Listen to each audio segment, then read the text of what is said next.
This conference We're will gonna go now ahead. be recorded. We're gonna go ahead and get started here. This is Marcelo with Phasing Group, and just a little bit about us. We are your full spectrum broker, and we provide everything from benefits, wellness, and HR solutions through compliance and payroll. In today's financial wellness workshop, we're going to be going over developing an employee financial wellness strategy and why that's so important. We have Christopher Price, a certified financial planner from Coastal Wealth here with us today, and he's going to provide you guys with some really great information. I'm going to turn it over to Chris now. Take it away. All right, well, thank you. I want to thank you. I want to thank the whole team over there at Phazon. I know we've done quite a bit of work together. But today really is just about developing that financial wellness strategy. What are some of the things we should be aware of? What are some of the, or how do we implement it? And what are some of the things we should track after we implement it? So I know you had a little bit of bio on me, but just to summarize again, I am one of our certified financial planners. I'm also one of our RICP, which stands for Retirement Income Certified Professional, and then a CHFC, which is an advanced degree. And really here at the firm, I have two main jobs. I have my own personal clients, and then I work with or I coordinate all our financial wellness workshops. And these workshops are pretty much what you're seeing now. Now the content is a lot different based on what we're trying to cover, but really it's about educating our either employees or community so they can use the tools that you guys provide a little bit better and a little bit more know-how on that. But I don't do this alone. Right? So I have a team of other financial planners with me. Right now, there's about 433 members part of our team. And no different than your own financial picture or your own financial puzzle, let's call it. There's different puzzle pieces in different areas of where that finances take place. And we'll touch on this a little later on. And unfortunately, because there's so many pieces, not any person is an expert at all of them. So our team is made up of experts in different areas that focus on each puzzle piece of your financial picture. And that's why you see this little briefcase of financial picturing. So if you do have a question on how something should work financially or how to budget, invest, retire, blah, blah, blah, I'll go into the list later. We do have an expert that will make sure they can answer for it. So little housekeeping. Now, everyone can use the chat if you have a quick question. We'll make sure we answer those questions at the end. But if you have an in-depth question and you really want an in-depth answer, go ahead and send me an email at christopherprice@financialguide.com. If you put in the subject line financial wellness, I know it will come from this workshop, and I'll be able to answer that question by the end of the day. So I talked about those 6 different areas or different areas of the financial planning puzzle. And I'll break them down here on your slide or here on your screen. What you'll see is those 6 key areas. The first one is financial positioning. Now think of financial positioning as taking a snapshot of where you are today. Income, expenses, assets, liabilities, that stuff. What we do is usually compare that to future or to past times we've done the same thing to see how is our financial position changing and why are they changing. Super important. Think about goal setting, think about tracking, think about hitting the targets you want to hit. That's all important in that subject. Risk management, right? What do we have in place to protect the shortfalls we may have or the financial shocks that come to our system? Think of emergency planning, things of that nature. Wealth accumulation, super popular one as you can imagine. But it's not just all about saving more, saving more, saving more. It's also about lowering some debt. Which a huge popular workshop is debt management. We'll also get into that a little later. Another one is tax management. Tax management is not about what you make, it's about what you keep. If you could give IRS a little less legally, of course, then you're going to be way better off financially speaking. And then retirement planning. So retirement planning sometimes get confused with wealth accumulation, but it's significantly different. It's about how is your assets going to pay you for the rest of your life. It's a different mindset, different investments, different scenario. And the last one is estate planning. One of the ones that I feel is probably the most important in someone's financial picture because it's designed to protect all the things we built. Right? We spent all this time building it, let's protect it. Wills, trusts, corporate structures, things of that nature.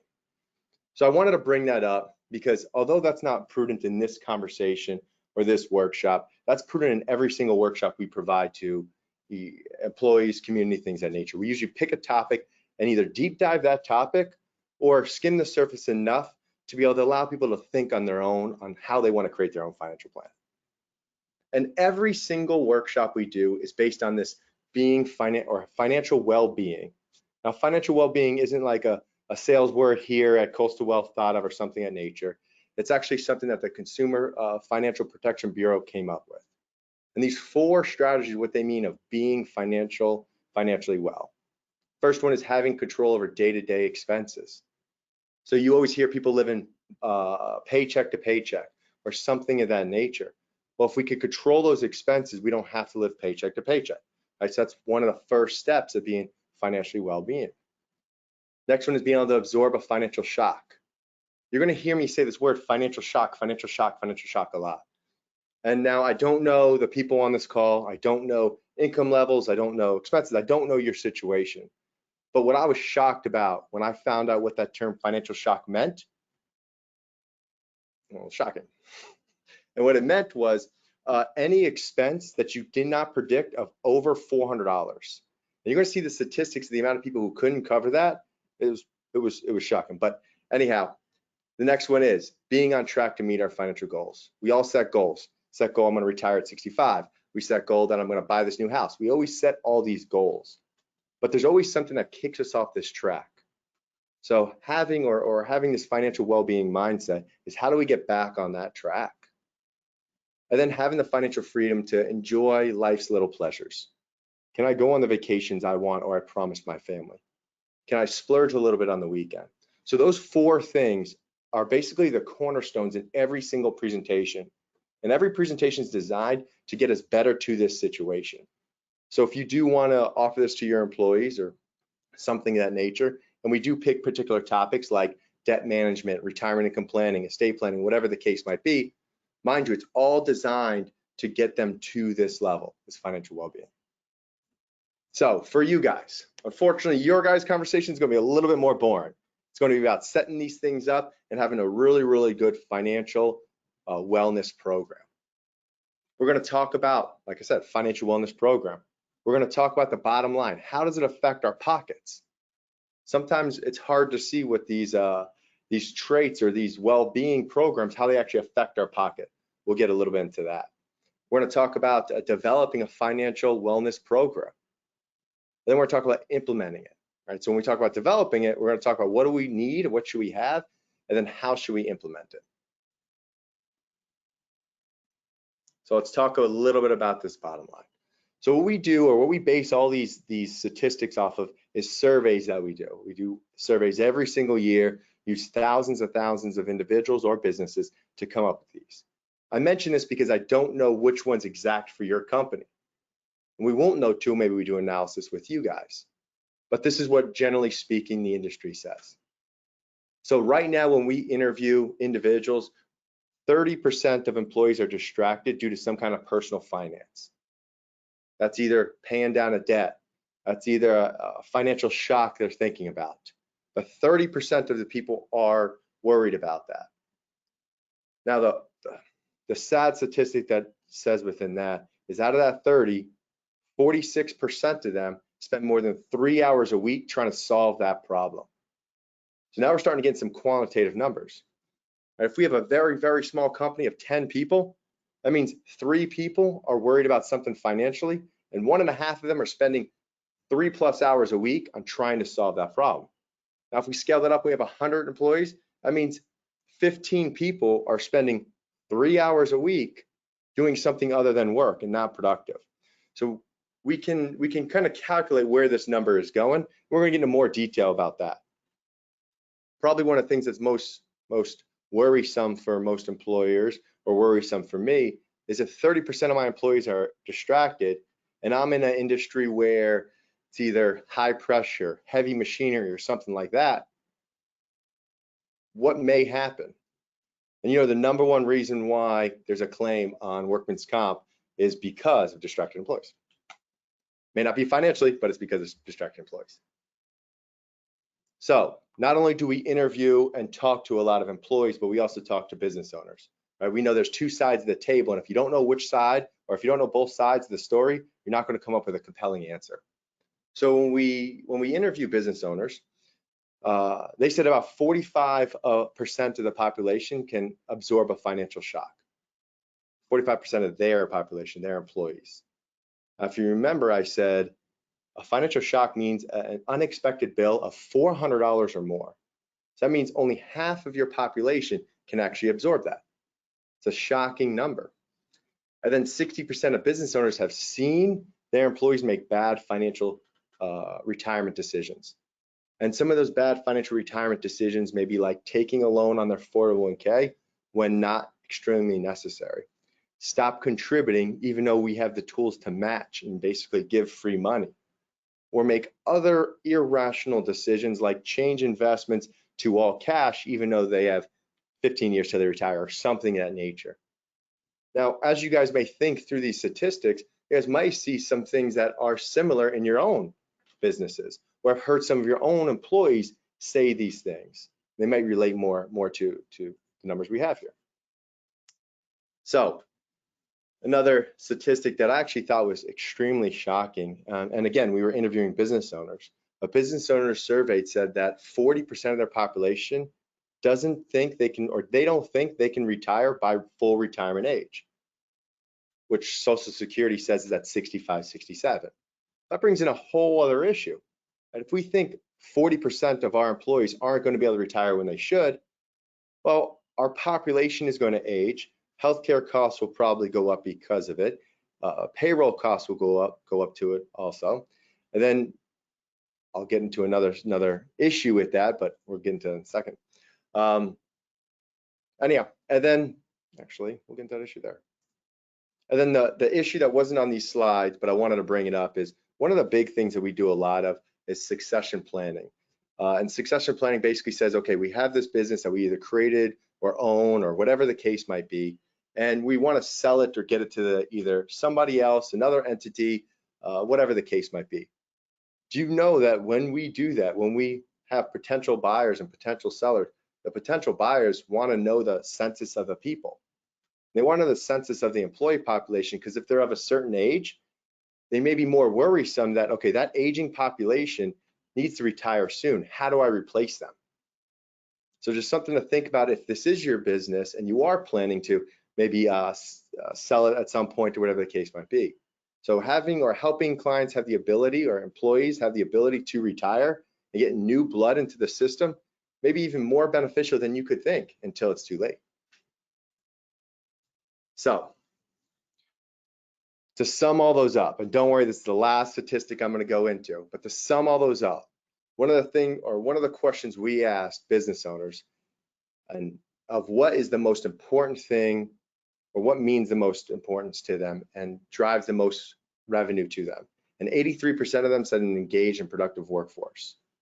So if that is the most important thing we want, let's give them the tools to make sure that they're only focused on engaged in the business and production for the business. All righty. Now, we talked about the statistics of why it's important.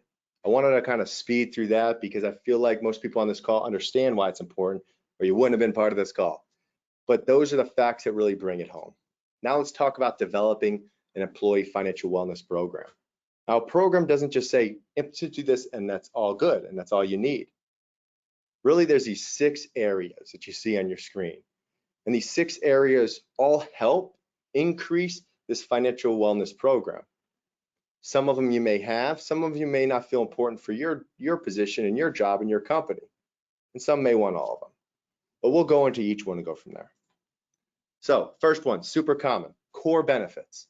Think of these things as like your health insurance, your retirement, group benefits, all that stuff. That stuff is the main reason and rationale why people look towards benefits. And you guys probably all have that taken care of already because Faison is amazing at it. So we're not going to touch on that stuff, but that's our core wellness program, right? Once we get that done, we start talking about financial education, more of our side of the business, more of what we do. And I'll think of financial education as the knowledge to use the tools that are provided.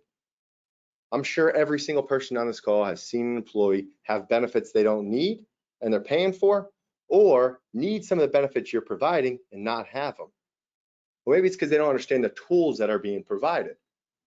All right, if I wanted someone to build a house for me and I said, hey, I'll supply the tools, here's a hammer, here's a screwdriver, here's a nail gun, and I didn't teach them how to build that house, well, they may take that screw and I may get screwed. So the whole point of financial education is to teach people how to work with the benefits they have, and more importantly than the benefits they have, how those benefits work with the rest of their financial picture. All right, we talked about those different areas of the financial plan. Well, your retirement plan doesn't just work in retirement planning, but that also affects something else, right? Because every time we save in our 401k, we can't put it towards a reserve account if something bad was to happen, or pay down debt, right? So it all intertwines with each other.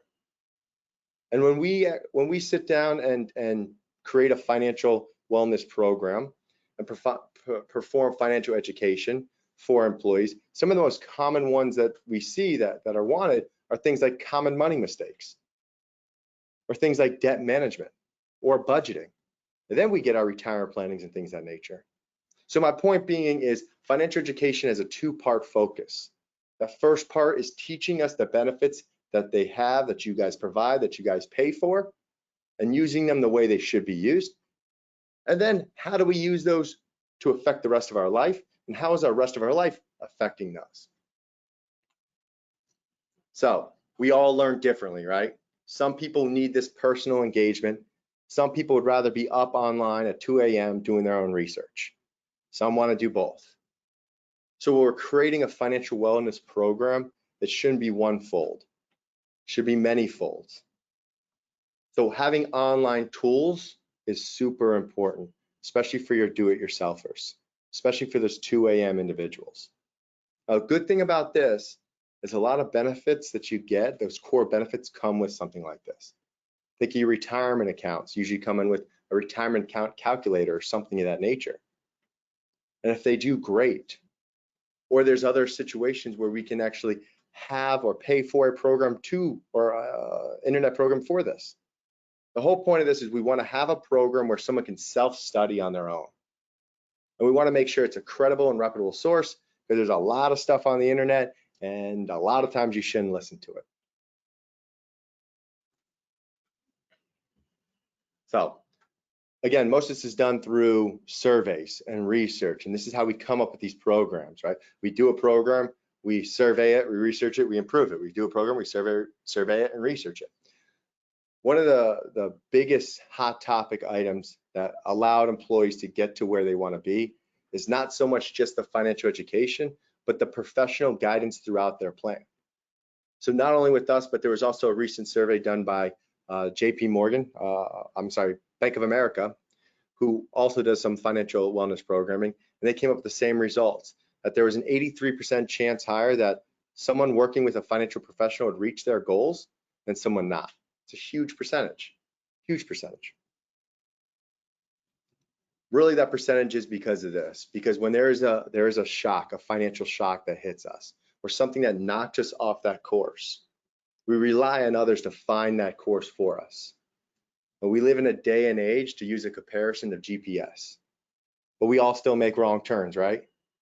But thank goodness for that GPS to make us do a U-turn and get back on track. And that's why the financial professional is super important, and such a higher percentage of successful goals than people who do not have them.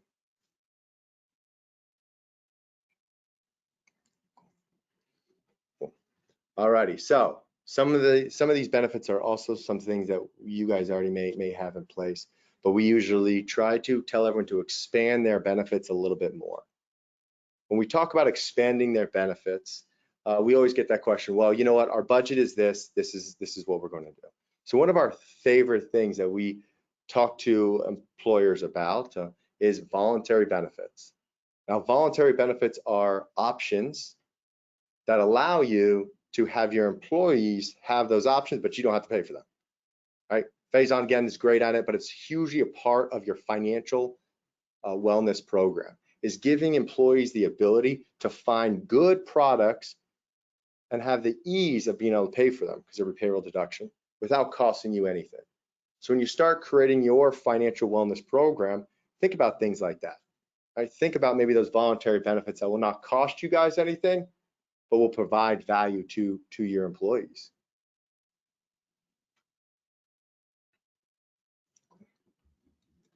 Just to, even though it's not on those slides, but just to reiterate, one of the ones I see most popular in that is a way to pay down student debt.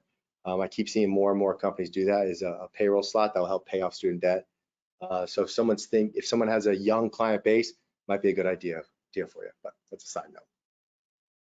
And then one of the last things we like to do, or we like to talk about when we're creating our financial well-being program, is a way to incentivize the employees.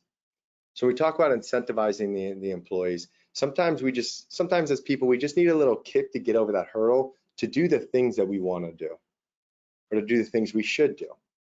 So this will help us do this. Now, if we want to think about this, think about the match in our 401k. So the match in our 401k is incentivize our employees to be able to save in that 401k. That could be 2%, 3%, 4% match, whatever it might be. The incentive is there for them to get it and to better their finances. So we do the same way, or we try the same way in our education process. How can we incentivize individuals to promote or to do what's best for them? So just keep that in mind. A lot of times what we do is like, different gift cards. Pat in the back goes a lot farther than you think. Time off, whatever the case might be. Because at the end of the day, if they're doing better financially, they're better at work. They're better at work. They're doing better for us. And really, that's what we want. We want engagement that way. All right. So just to kind of sum up that section. There are different ways to build our financial wellness program. There's benefits, there's education, there's professional advice, there's online and self-studies, there's incentives, there's voluntary benefits. Now, how do we implement some of this stuff? And this is what a lot of people usually find the challenge, right? They kind of know what some of the benefits are, and they also know that it's important, but now how are we going to implement this? And it all really starts in communication. We're getting to some other techniques too, but it all really starts with communication. Really what we want to do is we want to be able to promote whatever programs we're doing, emails, text message, social media, any kind of newsletter that we have, or flyers. We're really just trying to create engagement in whatever program we're taking time to do. One of the favorite things that I like is having some kind of champion that's going to master or take on this program. So some of the most successful wellness programs I see, a person in their HR department has like a wellness coordinator. His wellness coordinator's job, his wellness champion's job, is to manage all these communications, is to manage all these workshops, is to manage all these programs, promote, highlight, things of that nature, and retain a lot of those programs so employees stay there and see value add for you. So that would be one of my first steps. And if I was an employer, my first step would be, I have employee A, they, he, she, whatever, is really engaged in promoting wellness. Well, let's make them this champion. Let's have them create this program, promote it, and be more involved into the community, into our employees. All right, so one of the things I wanted to touch on, kind of finally implementing this program. If we promoted, even though it may just be a title change, if we promoted someone to this wellness coordinator, we implemented the program, next thing we got to establish is goals and benchmarks. What are we trying to achieve? Are we trying to have our employee knowledge go up a little bit? Are we trying to have employee satisfaction? Are we going to use surveys for that? Are we going to look at employee participation rate? And the programs that the employees participate the most are the ones we should continue or expand on. Are we going to look at productivity scores, engagements? Are our employees more engaged because of these programs? And these are all surveys and stuff that we do, and just hand you the results to see what programs are working best, and then what programs we should maybe fade away. I mentioned, or this is just a recap of some of those benefits that we talked about, but more importantly, they're lined up with those 4 financial well-being situations. So core benefits, financial education, online tools, expanded benefits, professional guidance, incentivization, and how or what section they help within those 4 guiding lines.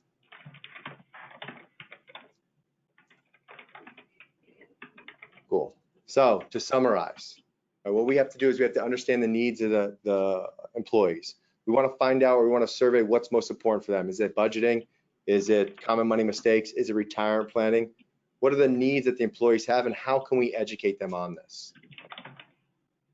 And then we want to communicate with maybe that champion on how we should implement this. And then we want to track our goals, and we want to track our progress to our goals. So I want to thank everyone for the time they took, at least with me.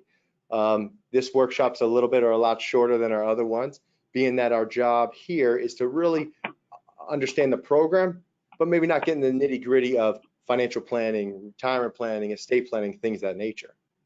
Now on your screen, what you see is a QR code. I know everyone knows how to use them now, because the only way you get a menu now is through a QR code. But if you want to make sure that you set up a one-on-one with us to talk about this, just put your phone up against the screen, and you're going to be able to automatically link to our calendar, be on there for a couple minutes and talk about this. Now, if there is something that you may just want emailed, like I said, you could just email me at christopherprice@financialguide.com. I'll be able to answer that question with either a brochure of some of the classes we offer or something else that we spoke about today or can speak about in the future. So that being said, any questions? Thank you so much, Chris. If anybody has any questions, please go ahead and type those into the chat box now. Chris, one question. Is there a minimum number of employees needed to get started with these financial wellness programs? So that's actually a great question, because if you asked me a year ago, I would have said a number that's different than today. Really, it depends on what platform we do. Thanks to Zoom and the kind of world we live in, is there's zero minimum for how many employees when we do something like this, some kind of Zoom interactive workshop like that. When we do something in person, it's going to depend on not so much how many employees we have, but how they're centrally located. So if we have employees throughout the whole country and there's 5 in each location, it'd be very hard to centrally locate any one of those individuals. So what I usually tell everyone is, hey, what we usually like when we do an in-person workshop to have anywhere from 15 to 30 people in one little gathering. So it's not so much about how many employees you have, but how many would be at that gathering, so it'd be impactful. Perfect, thank you. And we are going to be sending a follow-up email to everyone, including this recording, along with the slides. I want to thank Chris for doing such a great job presenting today, and I hope everyone has a great rest of their day. Everyone have a great day.